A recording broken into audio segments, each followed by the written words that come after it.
عزیر علیہ السلام انبیاء کرام کی جماعت میں ایک کریم اور عظیم نبی تھے۔ اللہ تعالیٰ نے انہیں ایک بستی کی طرف چلنے کا حکم دیا۔ وہاں پہنچے تو بستی ویران تھی، بے آباد تھی۔ اب یہ حیران ہوئے کہ مجھے یہاں کس لیے بھیجا گیا۔ ایسے میں خیال آیا اللہ تعالیٰ اس مردہ بستی کو کیسے زندہ فرمائیں گے۔ یہ خیال تعجب کے طور پر تھا۔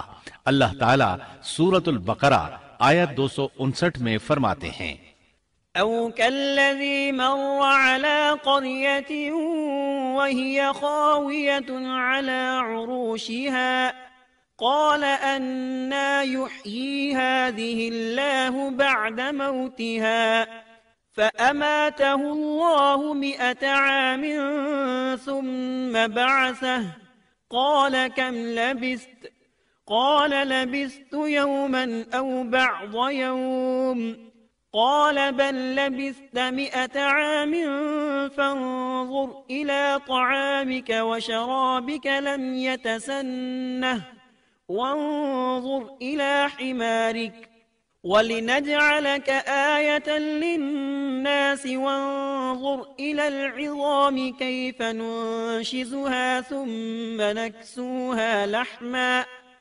فلما تبين له قال أعلم أن الله على كل شيء قدير۔ یا اس شخص کی مانند کہ جس کا گزر اس بستی پر ہوا جو چھت کے بل اوندھی پڑی ہوئی تھی۔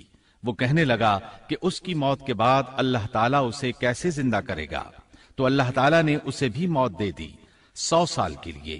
پھر اسے اٹھایا، پوچھا تجھ پر کتنی مدت گزری؟ کہنے لگا 1 دن یا دن کا کچھ حصہ۔ اللہ تعالیٰ نے فرمایا تو 100 سال تک ٹھہرا رہا۔ پھر اب تو اپنے کھانے پینے کو دیکھ کہ یہ بالکل خراب نہیں ہوا، اور اپنے گدھے کو بھی دیکھ، ہم تجھے لوگوں کے لیے ایک نشانی بنا رہے ہیں۔ تو دیکھ کہ ہم ہڈیوں کو کس طرح جوڑتے ہیں، پھر ان پر گوشت چڑھاتے ہیں۔ جب یہ سب ظاہر ہو چکا تو کہنے لگا میں جانتا ہوں اللہ تعالیٰ ہر چیز پر قادر ہے۔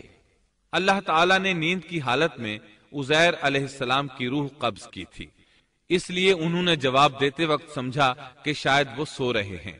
انہیں یہ احساس بھی نہ ہوا کہ میں تو اتنا عرصہ مردہ رہا ہوں۔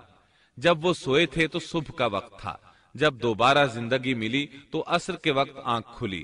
اسی لیے اللہ تعالیٰ کے سوال کے جواب میں انہوں نے کہا میں 1 دن یا دن کا کچھ حصہ سویا رہا ہوں گا۔